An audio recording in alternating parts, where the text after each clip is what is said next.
All right, meeting called to order at 5:30.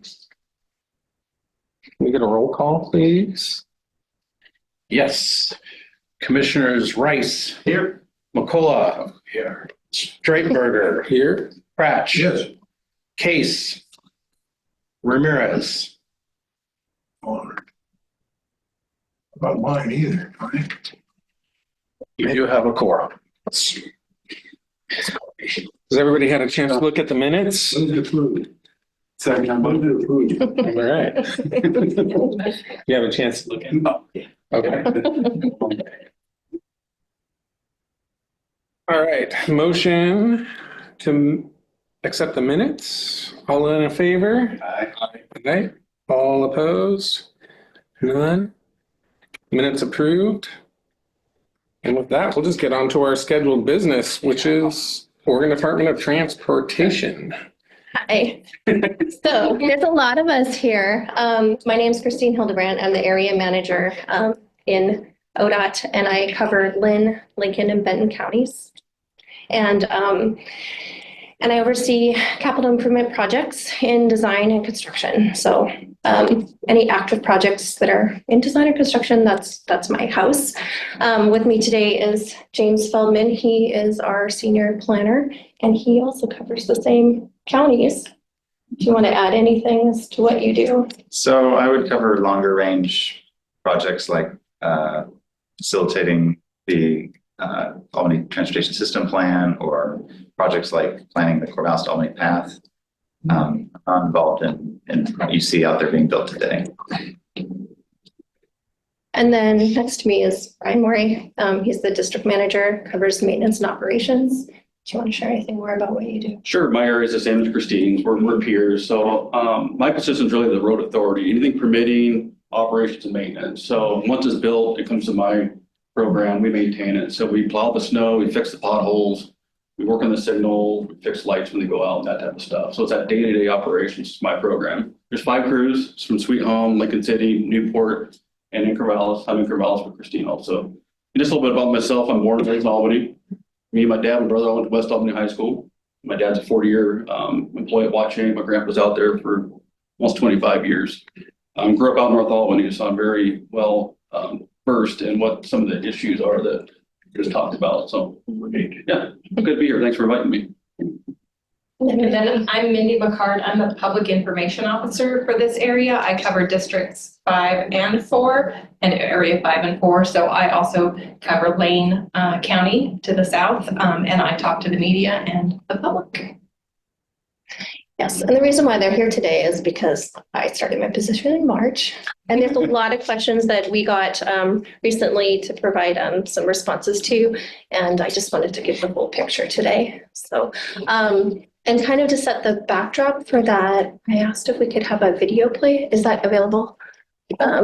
Just to kind of, and then we can go into discussion. Yes, we got movies. I didn't bring popcorn, but yeah, next time.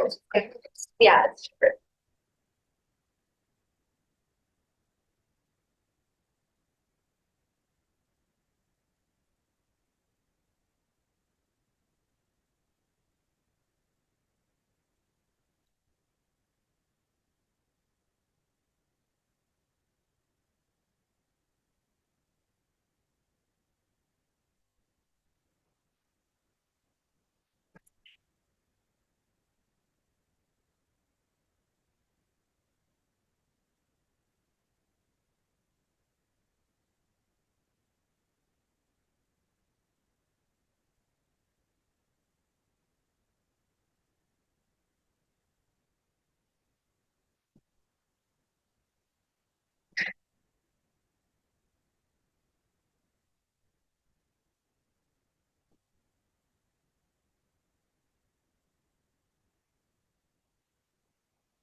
How much did that video cost?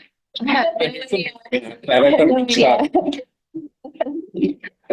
it does share the message for the backdrop for today. Just ODOT is facing a budget issue. We are $354 million short for our maintenance operations fund. We put together a budget to the OTC that pretty much shows a cut of 1,000 positions. We have about 5,000 employees. So 1/5 of our staff are listed on that. That includes closing some maintenance shops. So you'd hear about loss of services, basically to repair, maintain, and provide services for crashes. So that's kind of where we are budget-wise. And I don't know if anyone has any questions on that specifically. So right now, we just finished a tour. The JCT just finished a tour of the state. I think it's this month they just finished, right? They did two more, Two more. County, Okay. Valley, and one other. Joint. Joint Commission of Transportation. They've toured all over. Actually, Albany participated in the one they did locally, just to share the issues, because like they mentioned in the video, it's not just impacting state, it's impacting this locals. So I think Chris Bailey was on that. Right. And How much of your Rob. budget is based off the gas tax? Just big percentage. Well, it's very complex, right? So yeah, the state highway fund, right? All of that money goes into the state highway fund, and that state highway fund money is divvied up between city, county, and then the state. But even with that, legislatively, to use all the money that we have in our bucket, we have to have legislative decisions to say you can and can't. But our maintenance and operations is one of those things that you can't fund through certain funnels of that funding structure. I can follow up on that because I heard there was a 50, 30, 20 statute. It's a statutory requirement that they fund programs at a certain level. And they can change that percentage, but it has to be through the legislature to change that. Has anybody broached that idea with anybody in the legislative department, or is it? So I can't lobby, Okay. but yeah, the message is being shared. Partners are sharing that. Yeah, what I get out of that video is, gas tax.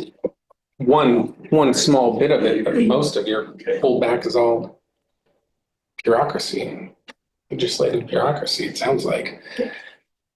How long, so just questions, because I'm new to this, so I just got a lot of questions. How, this budget shortfall, how long has that been in decline or in need of legislative help to fix that budget to where we can maintenance the roads at a level that needs to be maintenance?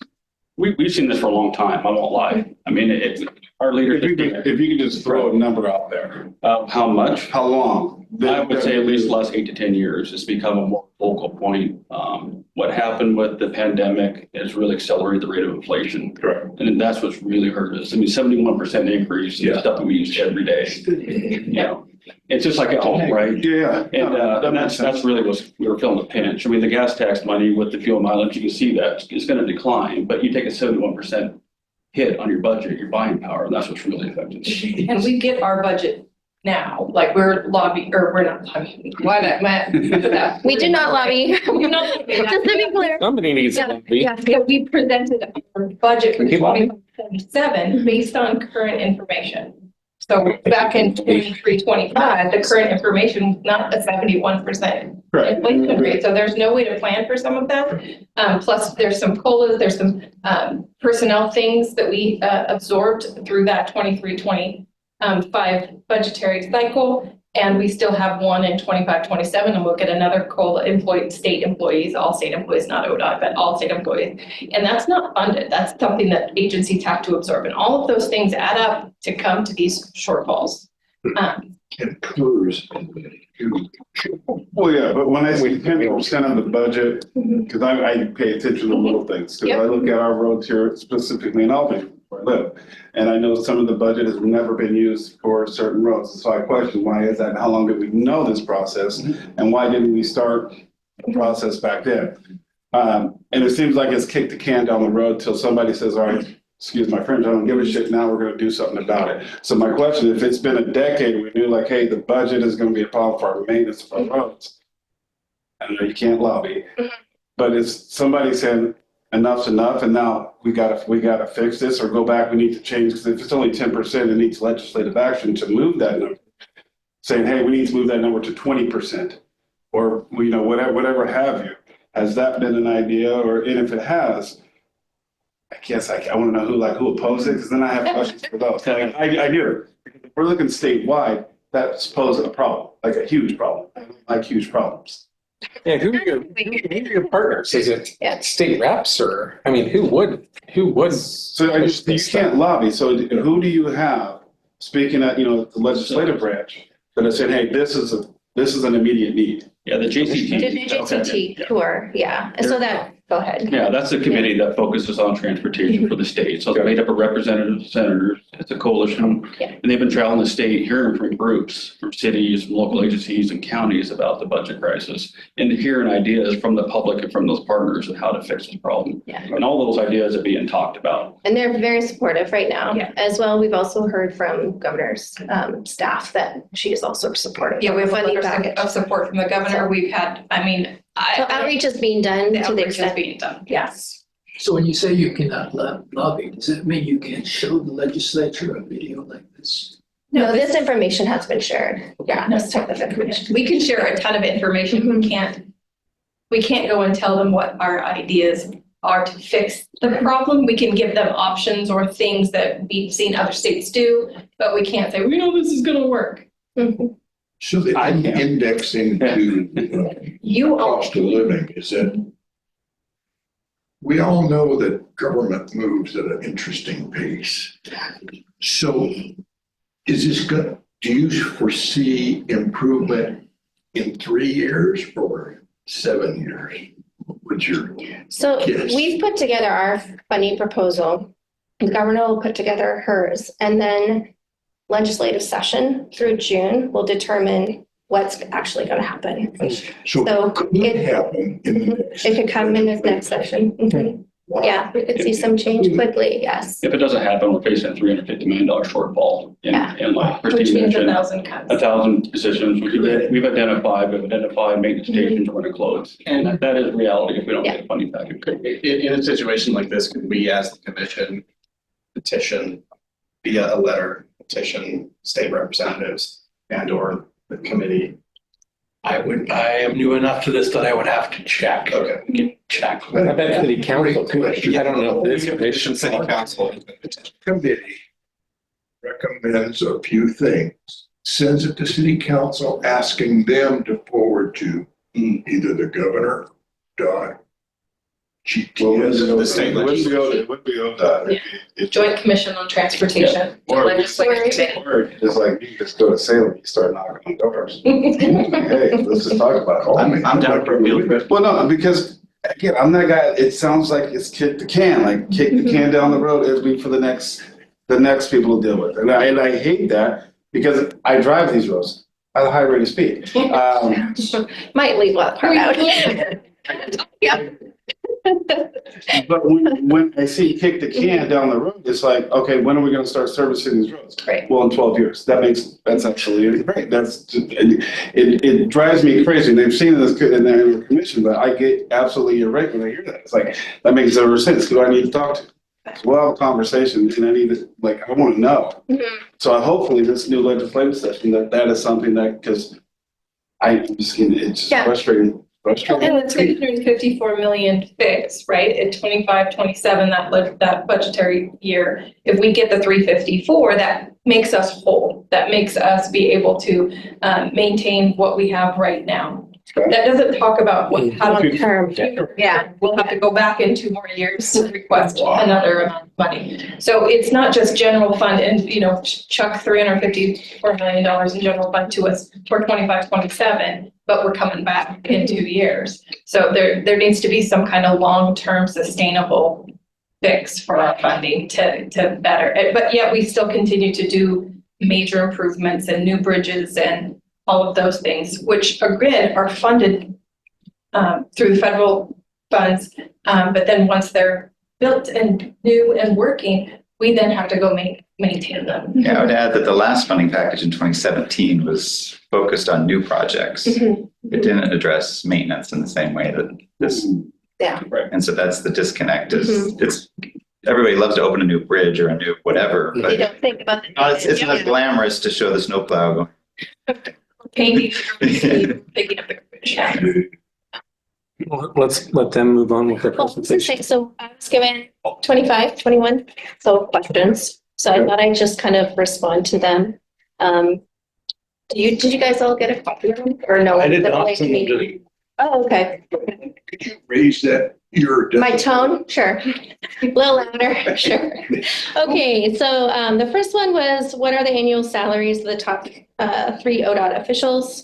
So I'll provide the ODOT salaries because that's public information, that's online.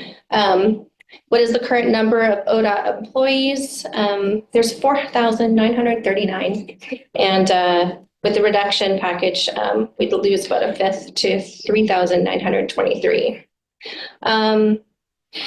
What is ODOT's annual budget and how has it changed in the last 5 years? I can send you budget information, but just given what I cover, I don't really have that readily available. I but can come send on, that share to you. that. At least in the maintenance and operations program, in the 21-23, we took about a 3.5-4% cut.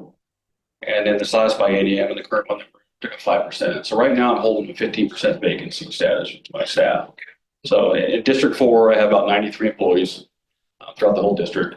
And that also includes the striping program, does the whole region. And so I'm holding 15% of that. So it's a code to home maintenance crew that's vacant right now. For us to keep the current level of service, to maintain a certain level of service for the public. So So you don't even have a rough number of the annual. It's not billions. Oh, it's It's like, Big. it's a big one. Yeah, she can find it, but I'll find the link that has all the information and, About the salaries? Yeah, no, the annual budget, Oh. just. yeah. And then the next 2 questions, what percentage of employees are field workers versus administrative staff? I was going to ask for clarity as if like administrative staff, does that mean office staff or what was the question? Does anyone? I don't know. Whose questions are these? That was a Oh, tough one. Because okay. what is administrative versus field? Mhm.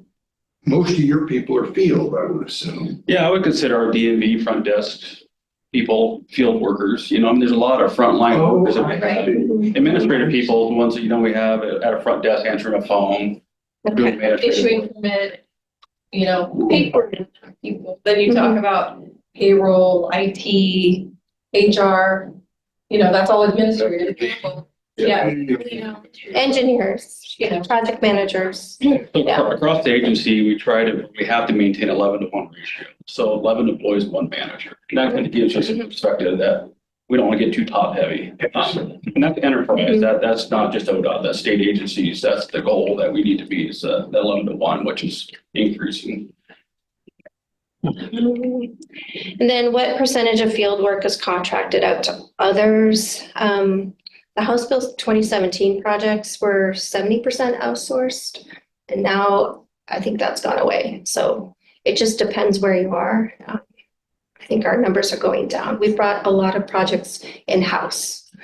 So is there like much outsourcing numbers for maintenance? Yeah, we use contractors for a lot of our, a good examples of wildfires. We initially respond to that wildfire, we close the highway, assist in taking trees down, but when you get a corridor that caught fire and we have thousands of hazard trees to fall, that's much larger than the program can sustain. So we hire contractors for that.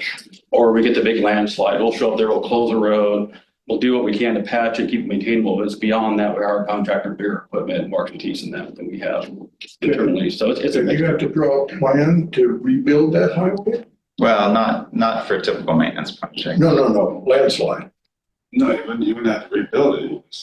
You just, no new design? Sometimes people just. Yeah, so Above Sweet Home, I think that's interesting. Above Sweet Home was mentioned, some of the sinks and settlements we have there. Beverly Beach is another example. Those are my areas. We patch those because there's not funding to fix that. I mean, they're huge, gigantic landslides. Sheep's Creek. So we patch them in the winter time, or if we have to close the road in order to fix it, then we do.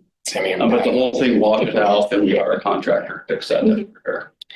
So the 23-25 budget, that's the current year we're in, is $6.3 billion. But the vast majority of that funding is directed by legislator or the federal government to specific programs and projects or debt repayments, rather than highway maintenance and agency operation. So when we talk about maintenance and agency operations, it's that admin kind of stuff. Sorry. No, that's fine. Sorry. The next question was about the Ellsworth Bridge project. So what is the target completion date and the cost of the bridge improvements? Target completion date is early this month, and the cost to complete the whole project was $5.8 million. They raised beams 2 feet 4 inches. Looks like it's almost done. Yeah, It's really. Yeah, they're just doing punch list items right now. So I drove it just seconds ago. I went 34. Let's see. What is the completion date and estimated cost of the Van Buren Bridge in Corvallis? So that gets completed fully in end of December of 26, and the total cost for that project is $85.1 million. Because I live, work in Corvallis, and I literally have to go over that bridge every single day. We're the wrong shirt, though. I was gonna say, I wasn't gonna say it. Let's never say that. That's the best shirt ever. So my question, so my concern is like what happened last week. There was an accident on the bridge, and so there was obviously, there's only one lane on the bridge. Was there any during the construction to add dual lanes on that? So in the event an accident happens, that you have still traffic flowing, because it was backed up going down first. I mean, it was just, I ended up having to go a long way, but so I'm curious, and I was going to ask that question to the Corvallis department, like, was there an idea of adding the second lane on that? Or is it possible? Generally on a temporary structure, they won't add simply because you have more piles in the water. There's more environmental clearance. That doubles the cost. Yeah, sorry. There we go. There we go. That's the easiest answer there. Tell me, it's the money's not there. It's something, yeah. Well, and I think that we've really done a great job of trying to make it as seamless as we can when we have to replace an entire bridge that connects the city to the other side, right? So having that temporary bridge where it has pedestrian, bicycle access as well as vehicle access, I think we did a pretty good job in a quick amount of time. It's a lot of growing pains for any construction project. Had a lot of good PR. You put the word out and everybody knew what was coming. Yeah, most people knew it. They read. Yeah, or listened. yes. And we've been working really close with the community around there and listening to the issues and trying to make minor, small adjustments to make traffic not as bad, but there's no fix. It will be fixed in 2026. Man, did you say end? Well, so the contract says December 31st, 26. No incentives for building. No, but the contractor would like to get it done sooner, just, but they always try to, right? And there's no issues. Correct. They're actually doing pretty, they're moving at a good pace. I'm there every day. And the bridge will be open to traffic before the project's over, right? Because they've got to go and clean up, they've got to remove that temporary bridge, they've got to clean up all of that water, and then they've got to re-landscape everything, so it looks like we're never. So it's good, it's hopefully before then. Yeah, It'll be usable way before 2020, the end of 2026. yes. So let's see. Pending they run into a dinosaur or something. Thanks.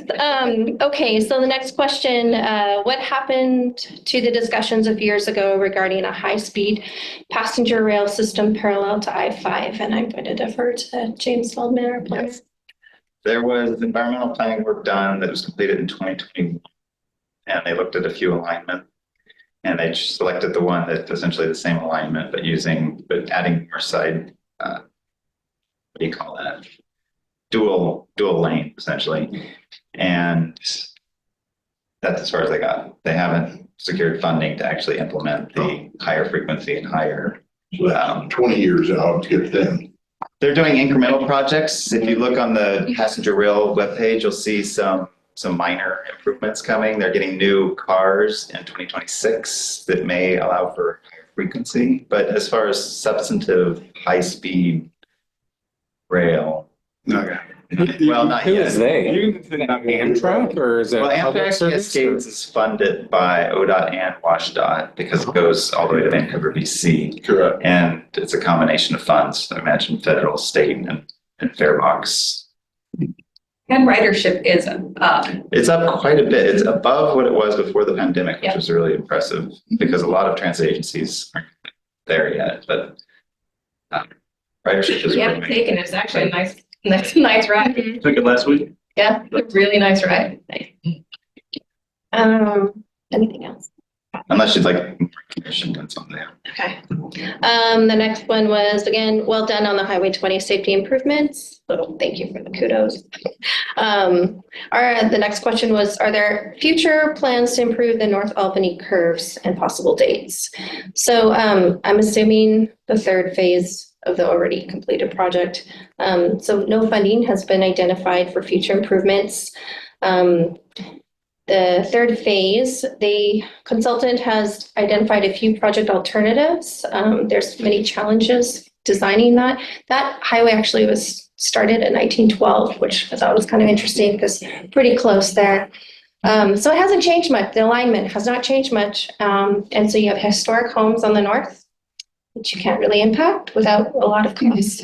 And you have your river on the south. So it's pretty challenging. Estimates to do a project in that area is 17 to 38 million. So. Is that when they started documenting when the highways? Because I have maps that had that road there in the 1850s. Really? Maybe when it became like, Official. yeah. Really neat. Yeah, Um, I'm weird. no. Okay. Is there a plan and possible schedule for the addition of a third lane from I-5 from Albany to Salem? No funding has been identified. A study was completed in 2020. I think James is part of that.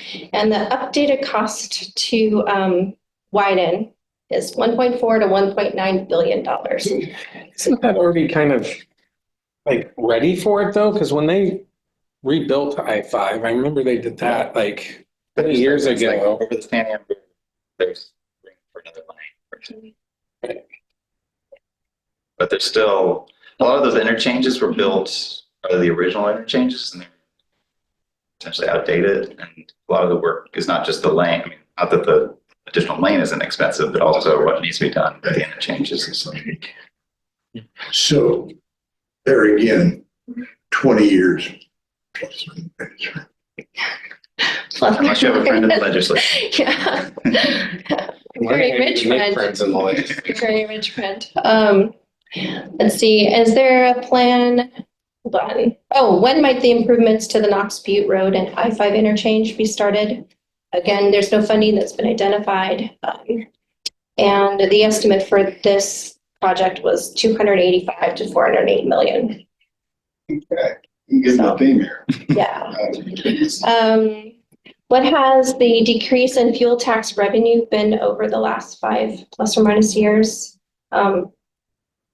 Fuel tax is not indexed to inflation, so I guess I didn't quite understand the question. And then we had the presentation here too. Is there more? Tax, it should have been taxable revenue.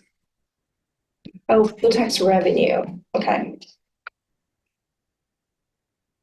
I think you touched on it with the video. It's just not going as far as it used to, and it's not going as far as it used to, and it's not, yeah. Yeah, we're doing the same thing. I just wondered if you had a percentage.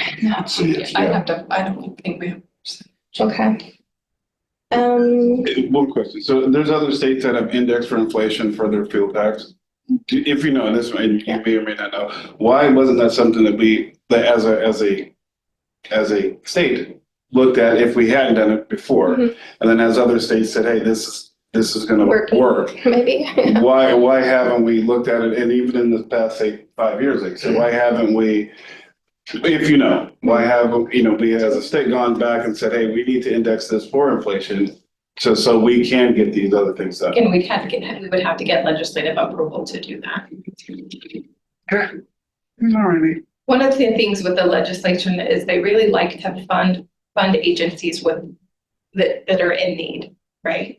But it's really tough to fix a funding problem, longevity, because if they make a decision today Mhm. to make a change, it's not going to affect them because they won't be in office. It'll affect downstream, and they can always change it, right? So it's really hard for a legislative committee to make investment that takes multiple years or multiple biennium to maintain in a Okay, green. yeah.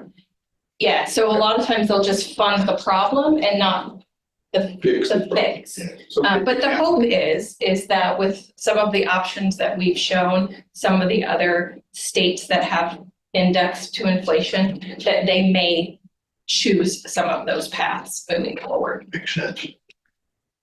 It makes sense, but Kind of following up on that, where are discussions of changing or adding GPS to vehicles to improve revenues? And so this was kind of shared, I just printed out a copy, so. So right now, this is what we have: gas tax, motor carrier fees, DMV fees. And so they're looking at all these options actively.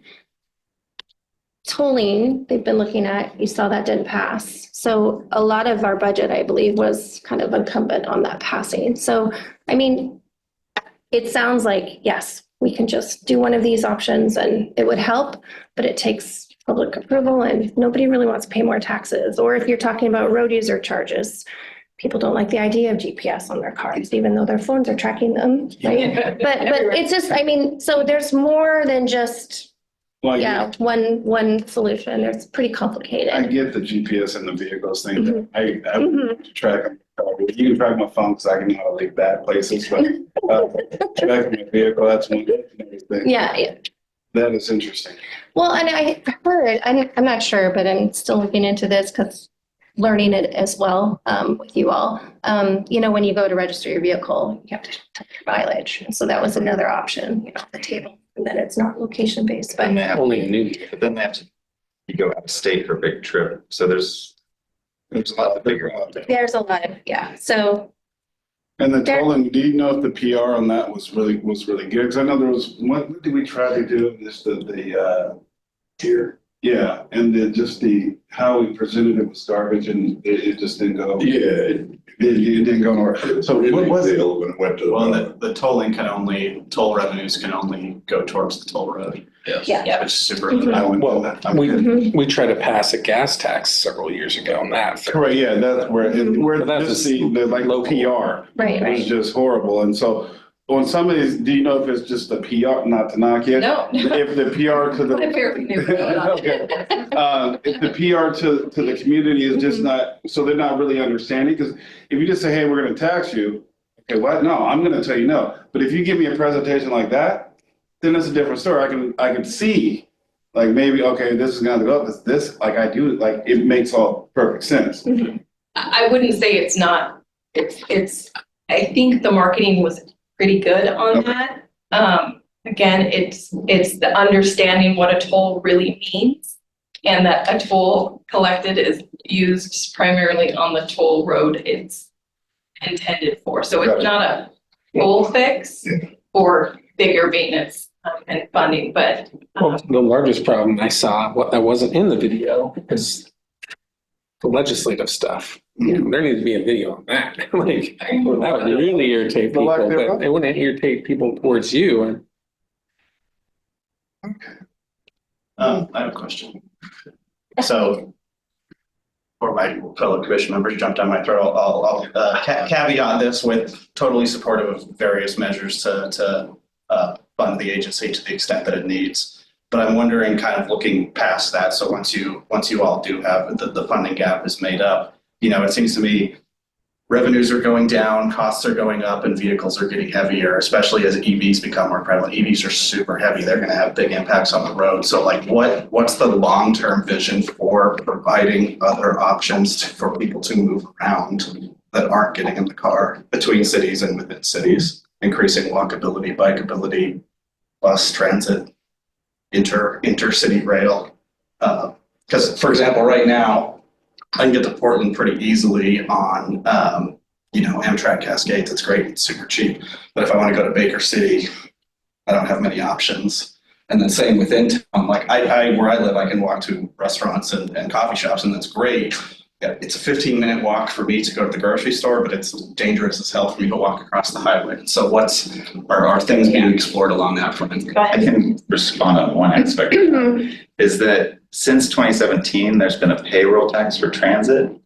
And it could be up to the legislature whether they look at that to be a higher number to increase the amount of transit provided around the state. So right now it's 1%. Whether that's on the table, it's not for me to say, I don't know, but that's one way that they could address transit, improve transit. Buses are heavy too. Does ODOT, Just like, yeah. But 30 Yeah. cars, Correct. one bus. Yeah, you know? right. does ODOT get any, what's the term? Like, tourism and lodging money from the lodging taxes and hotels? The Travel Oregon is the recipient of a lot of that. I don't know of any coming to That's I think that would be a smart move. People are using hotels, they're driving to get there. Airbnbs. Mhm. So I'll go to the next one. Legislature. What is the schedule and progress on cleaning up the homeless encampments along the south side of San Am Highway near Hill Street? And so I'll put that to Brian. Yeah, that was posted and cleaned up. Fortunately, some folks moved back in. So the manager's back out there today, cleaning up the debris that's left behind. So we actively monitor it. They drive around. We're required to post them for 10 days. We go up there, we put a posting 10 days, and come back to the personal property. So at that point, we bring law enforcement with us in case somebody's there. They remove the person, and we're tasked with removing all the property and garbage. And that's a 10-day process. Yeah, we watched your action and applauded. They moved 300 feet. Yep. They just go somewhere else and then they come back. Aside from homeless areas, is trash a big problem for you guys? Like maintenance wise? I mean, is it a, Yeah, we have a couple of programs that help with it. Adopt a Highway is a program, or volunteer groups, and there's actually quite a few of them in the district. We don't put them on the high volume highways like I-5, but on a lot of the rural highways, we have volunteer groups that do pickups for us. Around the I-5, the major metropolitan areas, we see most of your trash. The further you get away from the city, everybody gets rid of their stuff and it gets cleaner the further away you get. So we don't get a lot of trash, eats a sweet home in those areas, but definitely around the I-5 corridors are a heavy spot now by Coffin Butte, of course, with Coastline. Coastline gets a lot too. I've seen, and this is not scientific, but I've seen a correlation between the landfill fee and the amount of trash and debris that, I mean, we go often to the landfill and it's a minimum of $35. It's expensive. It used to be free, it used to be $5, it used to be $25. Now it's a basic minimum of $35 just to get rid of them. And if you have tires or whatever, haven't fit. So that leads to people like him, Chucking that. even the mattress out. Do that.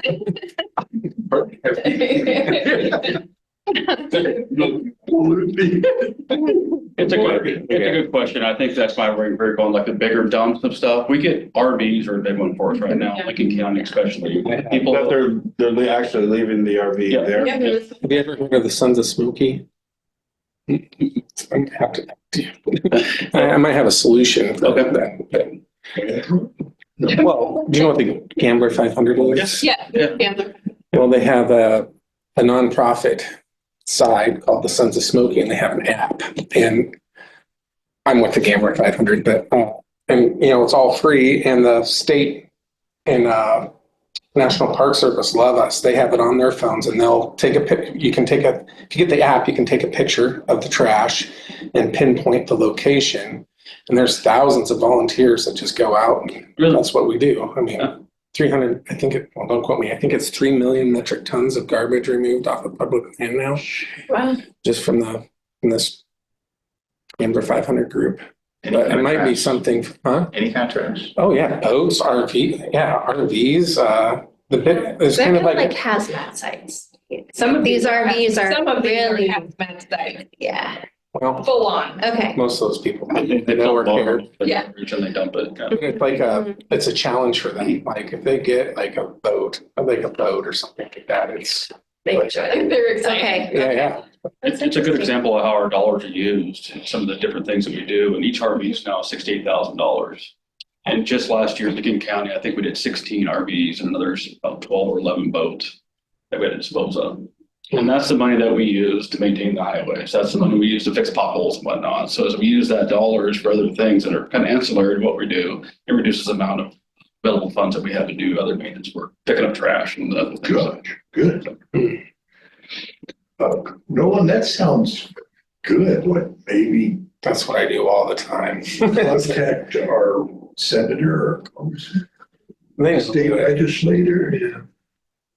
I mean, if ODOT had volunteers they could call, that'd be a big team. Yeah, like Yeah, the well, park service, like the state park guys, the ones I talk to, they all have it, and then that's what they do. They just take a picture. They have a giant trash site that they What's can't that? take care of. Sons of Smoky.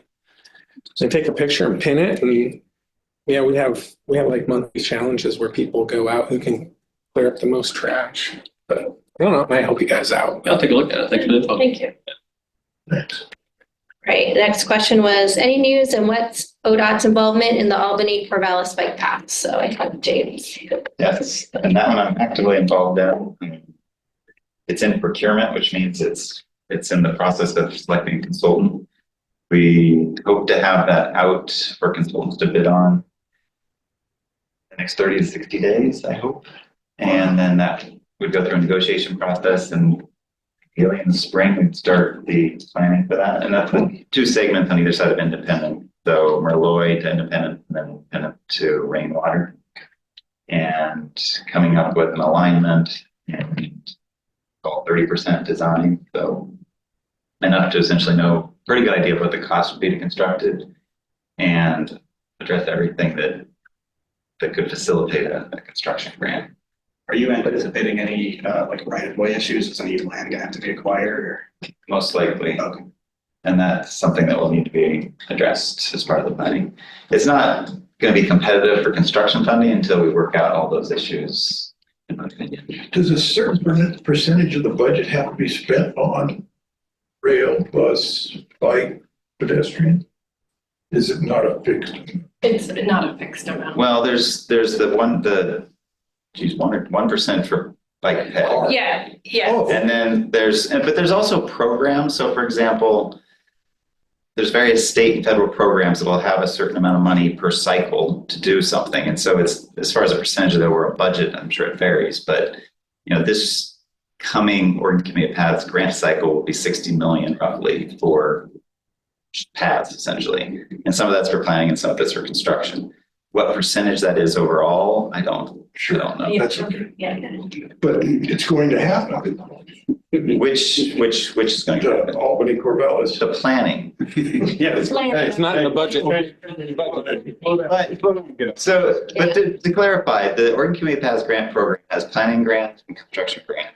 And if you complete a planning grant, you're set up very well for that construction grant funding. I mean, not that you're guaranteed, but if you've done your homework, so to speak, you've got a much better shot at construction. Where do the grants come from? That's a combination of multiple sources. Some of it's federal, some of it's the bike tax. If you buy a bike now, you pay $15. There's some amount. There's some miscellaneous funds that are all combined into, they call it the multi-use. There's an acronym, I don't even know what the acronym stands for, but there's a pot of money that it taps into.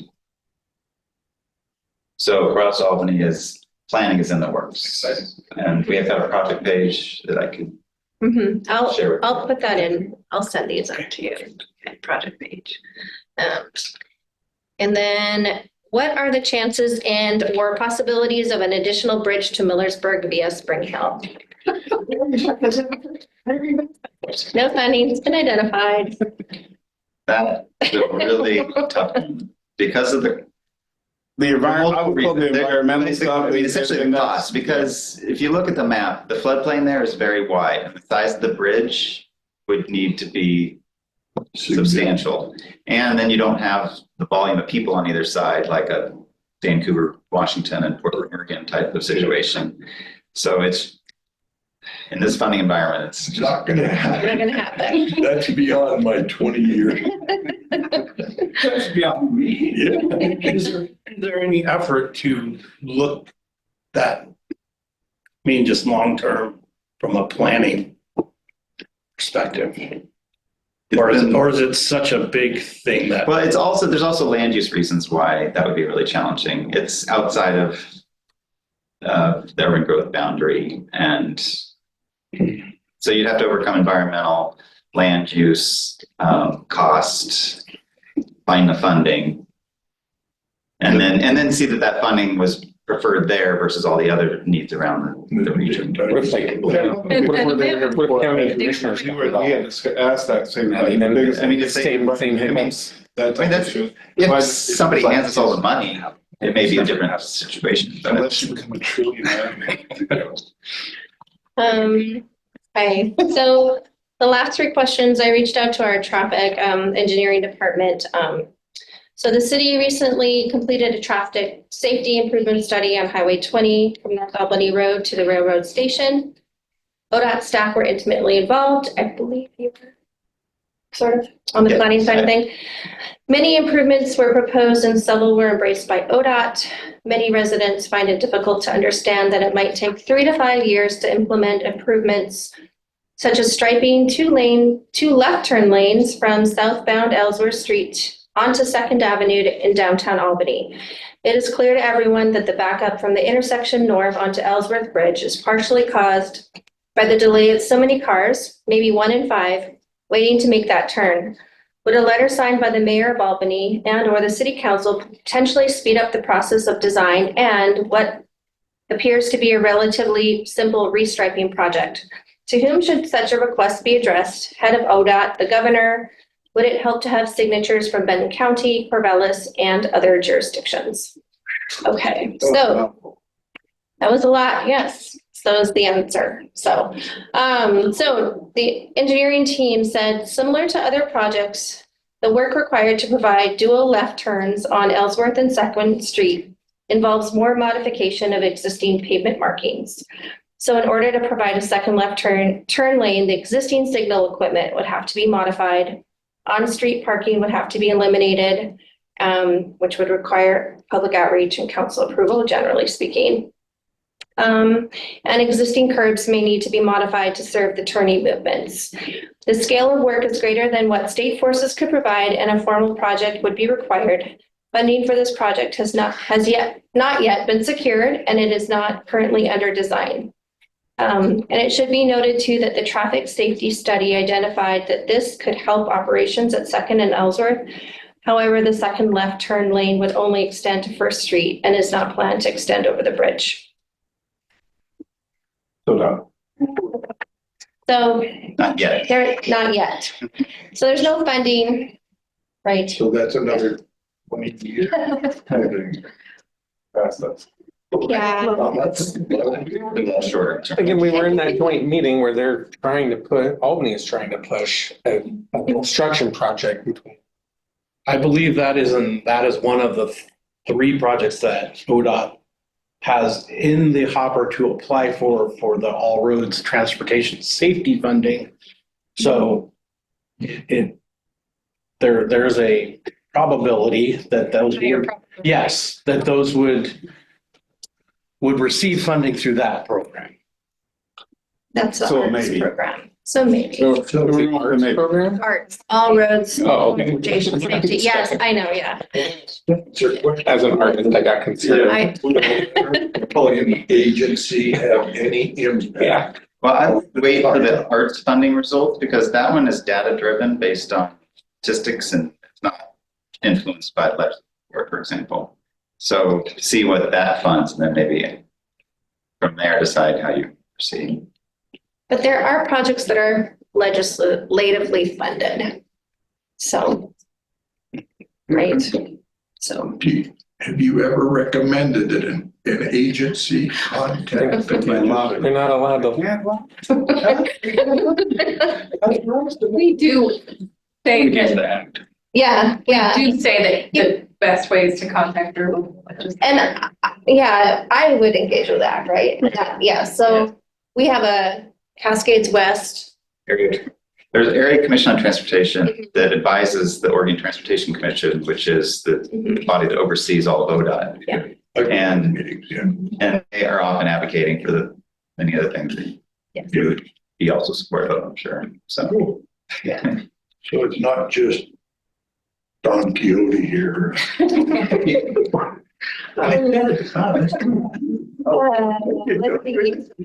Okay, next one. Only three more. Regarding the intersection of Highway 20 and Spring Hill, will the super grade ever be eliminated? So there's again not currently a project identified or funded in the future to address the bank of the highway at US 20 or Spring Hill. The cost of this project would be significant, and funding would have to be identified.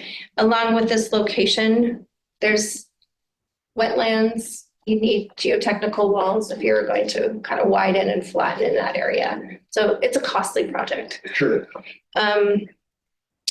Okay, that was a throwaway. yeah. Not in your lifetime, Chuck. It's not gonna. I'm getting this. Number 20, the backup on Spring Hill waiting to turn left at the signal at Highway 20 is growing every month.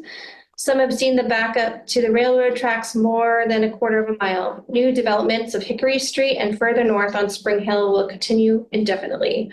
What will it take for ODOT to allow for the 2 left turn lanes that worked so very well when implemented several years ago as North Albany Road was closed for improvements?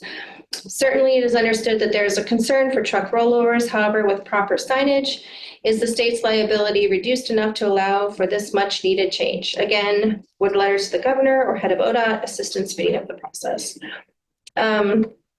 So again, this would require a formal project, identified funding, and at this location, it would also require a partial to full signal replacement because what they have right now is attachments on a luminaire that you face. Just the extra turn, like, cause you could go, what is it, you can go left or right, they had it, right? You can go. Am I naive? I don't know. get that. Yeah. Wanting to stripe this. Well, it also would require some widening and, Yeah. yeah. What's different here than you bank? May do that. So I think that the study had originally at that location had identified about a $10 million cost with the signal replacement. I think that was what the study said for location 1. But anyways, with the signal on top of that, that's about a $15 million project to do that whole area. In that section where it's going back to the 2 lane, where the optional 2 lanes, because wouldn't you have to mess with the grade as well?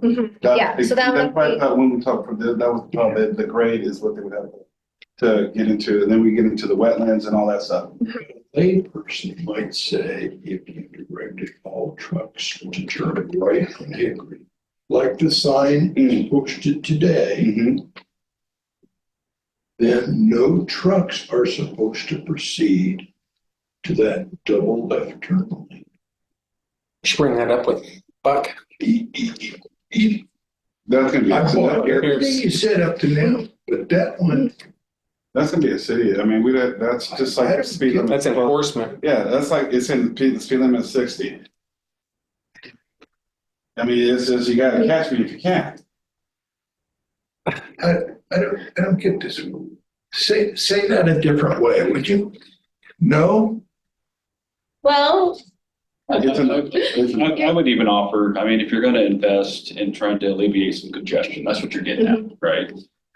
If the congestion's still at the intersection at the bridge, you're really not gaining any efficiency, right? Because if you turn 2 lanes onto the bridge and there's traffic stop there like there is tonight, when I came over, then really what investment or what do you get out of that investment? So I think it's important that you look at this corridor like Albany's, where do you start investing your dollars and to get your biggest bang for the buck? And it might be that intersection. I don't know, but I'd hate to stick a new signal in there and you still have the same amount of congestion with 2 left entrances. So that was one of the goals of that study was to look at longer term, what happens if we don't do anything? And then also prioritize to make sure if we're doing something, there's not just gonna be a bottleneck the next block down. So, it did look at that, like what, and if you look at if you go back even with just the implementation plan. Yeah. It gives you all those things we just talked about. There's estimates. I mean, obviously it's a planning level estimate, but for each one of those items. There's also dates in there where the traffic just stopped in the survey. Yeah, they looked at both what if nothing happens, and then they tried to look at what each one of those things did in the much bigger study. Yeah. That signal is in poor condition from an operational standpoint. The conduit is very undersized. You can't add additional signal heads to it without more new conduit on the highway, and the signal equipment's aged out. It's old signal. And is there, All those three of them, or there's actually there's like 6 of them there. They're all kind of the same age, right? and how much would it cost to replace? I mean, I'm guessing that goes to the service and maintenance that has zero money. Yep. A signal replacement's over $1 million now, I think. Yeah, and this one, because of the walls and the widening, was a $5 million. That's a Just standard. for the signals. Yeah. Oh, the signal lights. Oh, just the lights. Well, you've got to post them out. They've got to be like, yeah, you're not just doing them. wiring. Yeah, So, it's just like you build a house. You have a 1930s house and you want to remodel it, but if you build onto it, you have to meet the current standards. So when they were installed, they met the current standards, but there's probably, if you're going to replace them, you have to now meet the newest standards. And if it's the conduit, if it's the concrete, if it's the footing. The whole thing. Yeah. ADA, I think. Yeah, Bushman. The light at North Albany Road is much newer and has capacity, some type of, the Spring Hills hasn't been touched. I did. There's no limit to my help. I'm very impressed. One more to go. Expressed. Answered all. One more. well, the last one is still kind of the same. Again, the intersection of First and Line downtown. So ODOT staff like the idea of 2 right turns from First to North on Lyons to alleviate continuous delays and significant backups on First. Our plans in the list, yeah, so should be already. Yeah. And we should, I think what I heard is we should know more about that in a couple of months of how that's kind of shaking out in that process. As soon as they're coming. Well, part of the issue, overarching issue here is ODOT is facing some funding challenges, so they may not have as much money to do that work, although that's probably a separate bucket than some of the stuff we talked about. I think that's part of the concern is that they may need to even look at the scope of what they're planning to turn in for those projects based on how much money there is. But we should know more in a couple of months. And I think by the it's end of the year. competitive statewide, right? Yes. So it's data-driven, competitive statewide. Well, No, we get arts projects all the time. We're doing one right now. So yeah, they would definitely get arts funding quite often. Well, and like we said earlier, even if we take on a big project, even if it's not big, but take on a big project, we also have to be very mindful on, can we maintain it long-term with the current funding structure?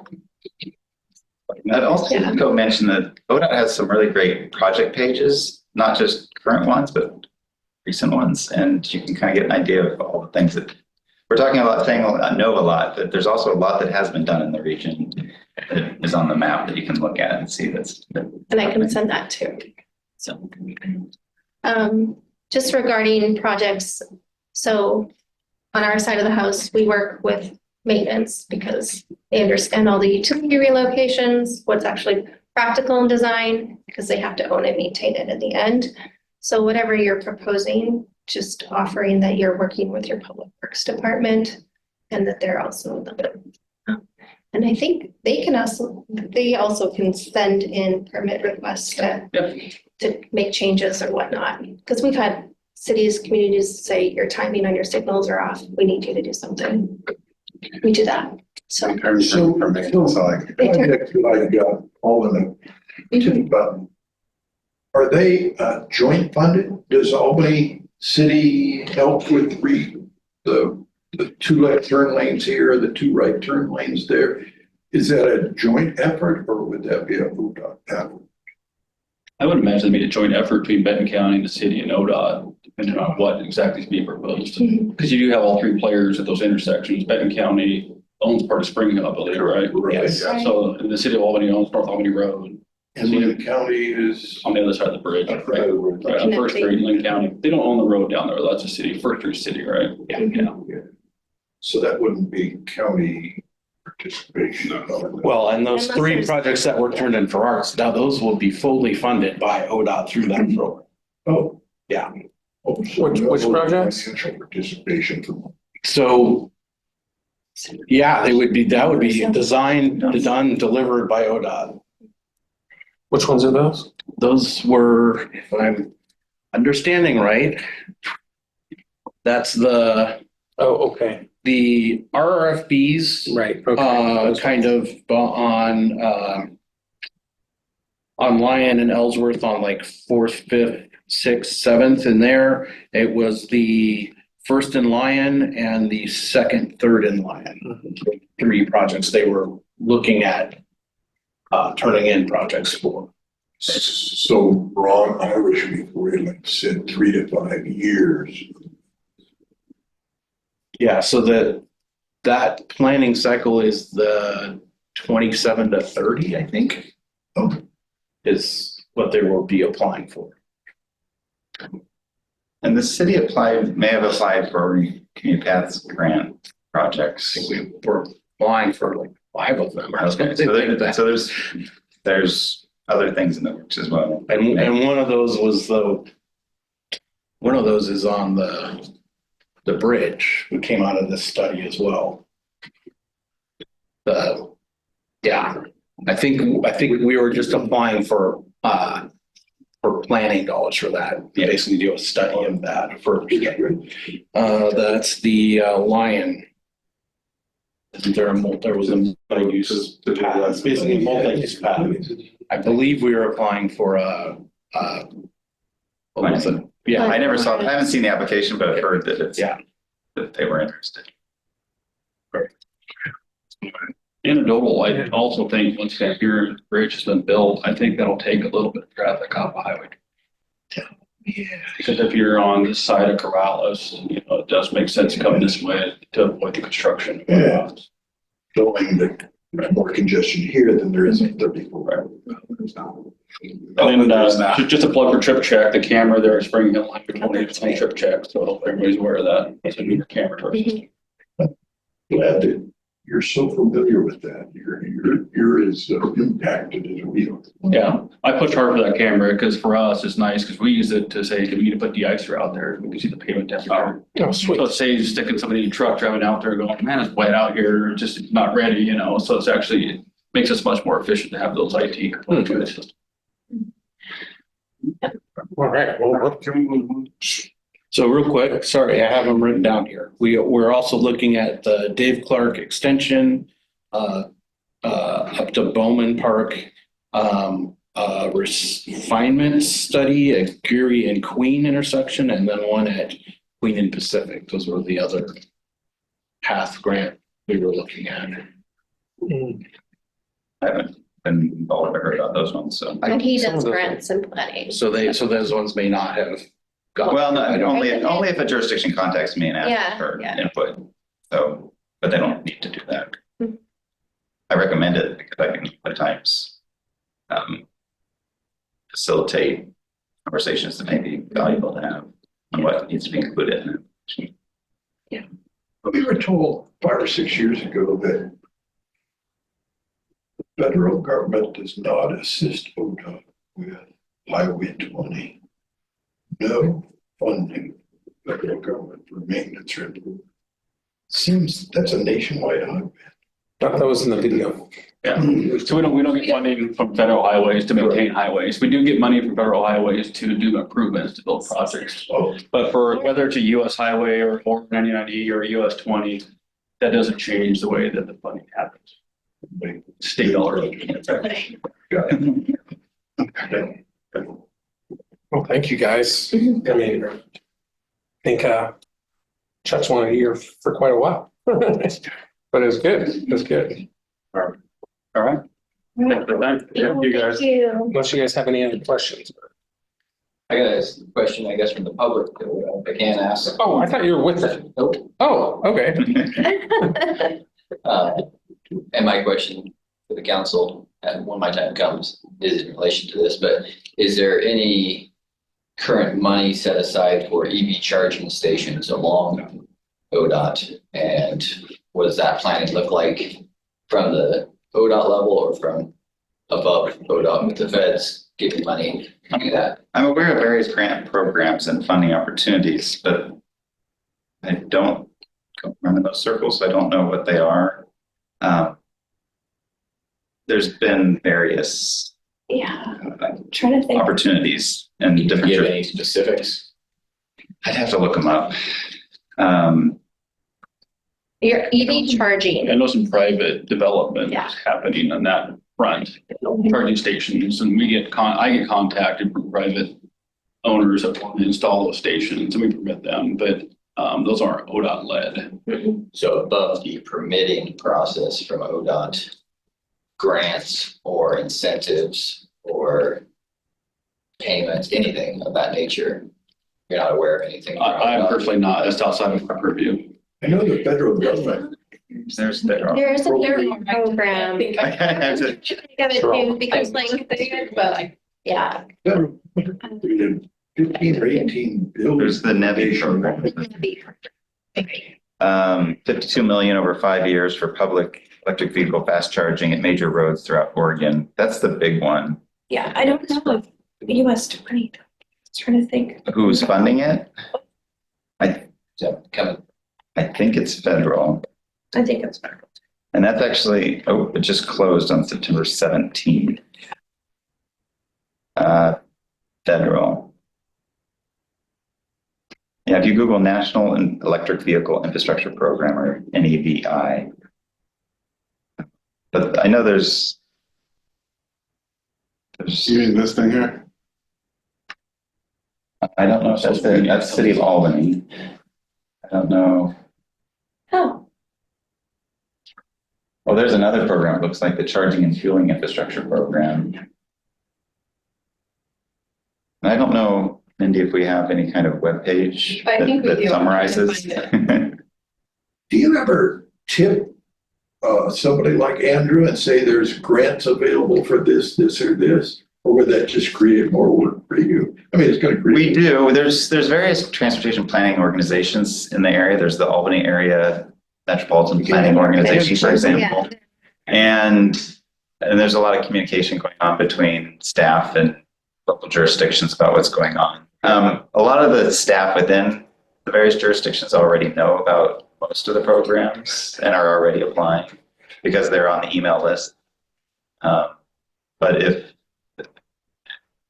if you ever want more The answer information. is yes. We also, I mean, we meet, we have ODOT has a local agency liaison. We meet quarterly with them to go over projects where we have agreements. Why should getting show up at me? but I don't know if they'd be aware of grant. Because Yeah, they are no, working it's more- current active yeah. projects, so, Yeah. yeah, your AMPO or your, Yeah, but through our staff climate office, so Yeah. ODOT has a climate office and they administer those grants. So if you go to ODOT and put in a search bar of climate office or EV and EVI, you'll find out some more information about that program. Yeah, like there's There's a ton. EV stations, regardless of location, required ODOT permitting. If they're on our right of way, yes. If they touch our system, we have to be involved in that development review and permitting ultimately. But only, Yeah. only if. So if they're not, yeah, only if, and it sounds like the round 2 funding, because you asked specifically for US Highway 20.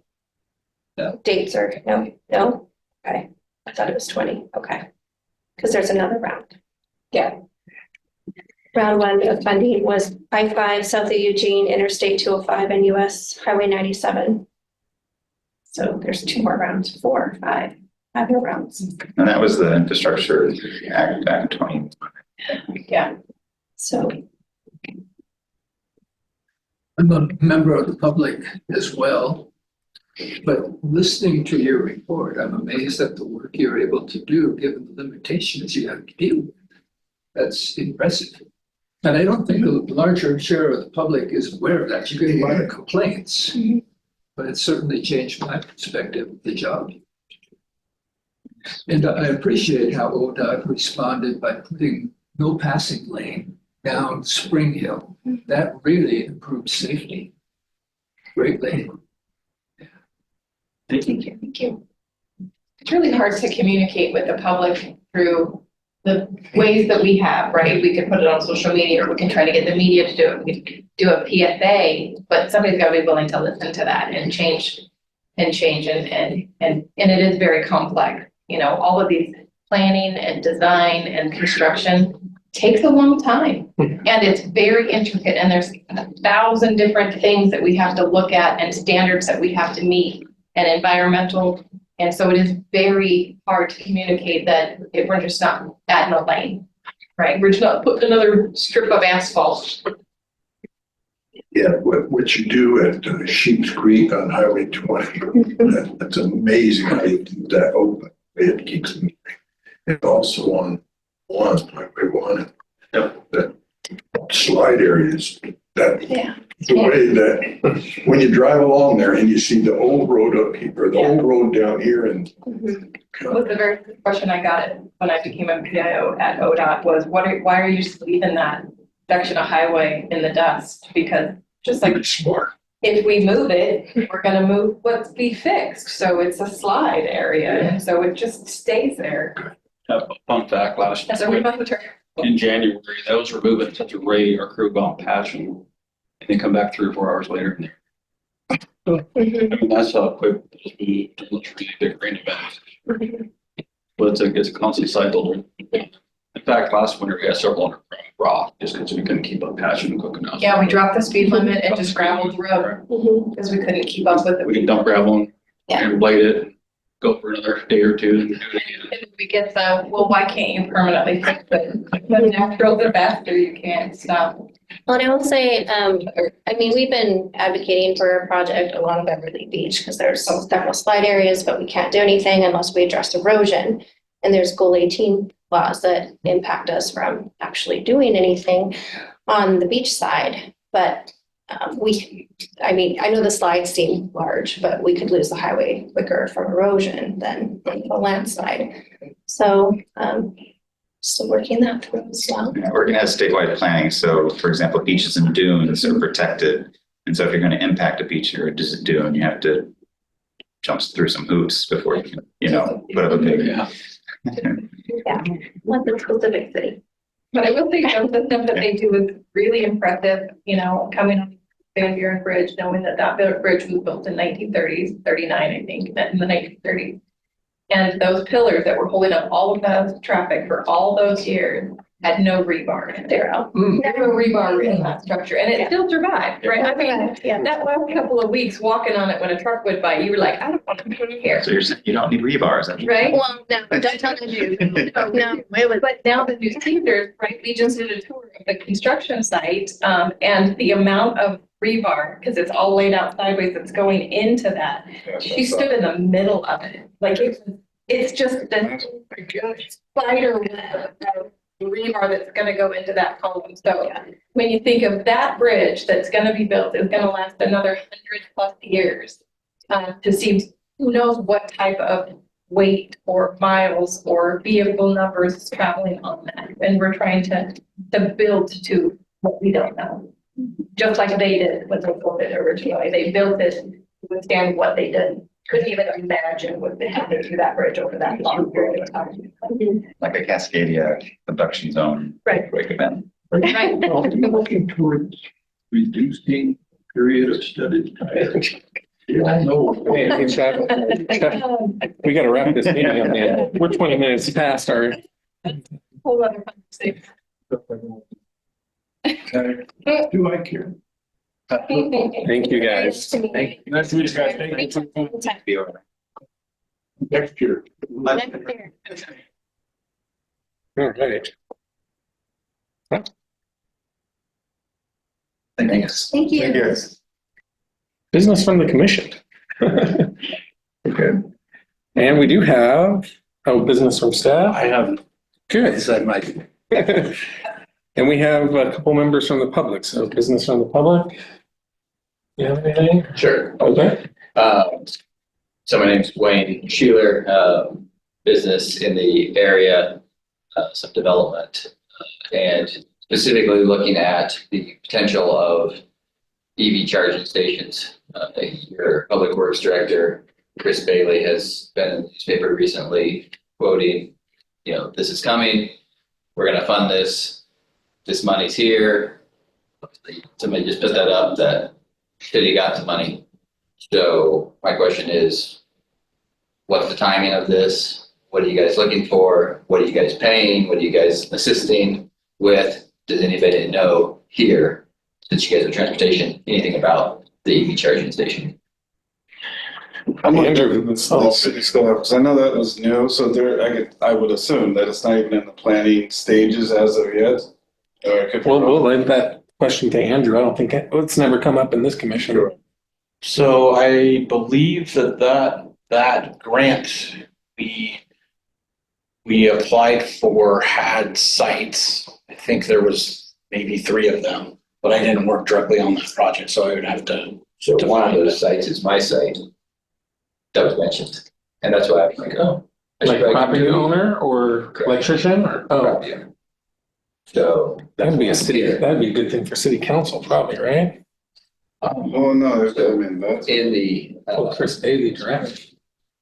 so in the news article, that Chris mentioned, the Knoxville RV park is, the location that I own.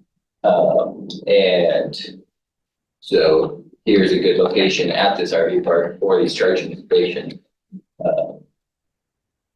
That's why I'm saying, well, you tell me where we at the planning station, since it's been mentioned that our location is one of these locations. So we're right across from the Lynn County Fairgrounds, 750 feet from I-5, restaurant across the street. We have room to put between 4 to 6 charging stations there. Oh, so okay. So if he was part of the grant, I'm assuming, this is assumption, because I didn't know why though. I think this is something that's gonna be, it hasn't been brought up in our committee. Okay. So I have a feeling this is gonna be something that I would probably pose to Chris Bailey or city council. I would assume that if this is your property and this is where they want the charging stations are gonna go, I assume they'll be in contact and say, hey, here's. Maybe. Well, Maybe yeah. not. We've learned that from the east. East told me. I would, but I honestly, unless I would pose that question to Chris Bailey or city council. It's like, hey, we know that we got this. What's the time? So it hasn't been brought up. If it were me, I would go city council, but I mean, Chris Bailey. Well, I would ask the specifics. We can get in touch with you. I didn't work on this, so I don't know. Yeah, I just don't know. Okay, well, but I thought maybe transportation might know, so that's why I came. No worries. So that's all I have. Interesting. You guys, Thank you. reach out to Chris, council, but somebody must have something. Yeah. We will. Chris, I know Chris is pretty receptive. I've emailed her, outside of council issues, because I'm involved in other stuff too, but, she's really receptive. I mean, I've talked to her, but I mean, if you're the property owner, yeah, I would definitely go to city council personally. I mean, I don't know if I can advocate that or not, but if it were me, I like, would. Go down and find out what's going on. yeah, or something. Well, I'd talk I to can, Chris. you signed up. I can find out who's the project engineer and have them get in touch, or have Chris get in touch with me. Yeah. Yeah, I did not work on this. I did not, so I can't answer that at all. What the plan or timelines or any of that. Okay. Anybody else? No? Okay. Is that it? That's That's it. All right. Next meeting is October 22nd. Then we'll adjourn the meeting. 6:53.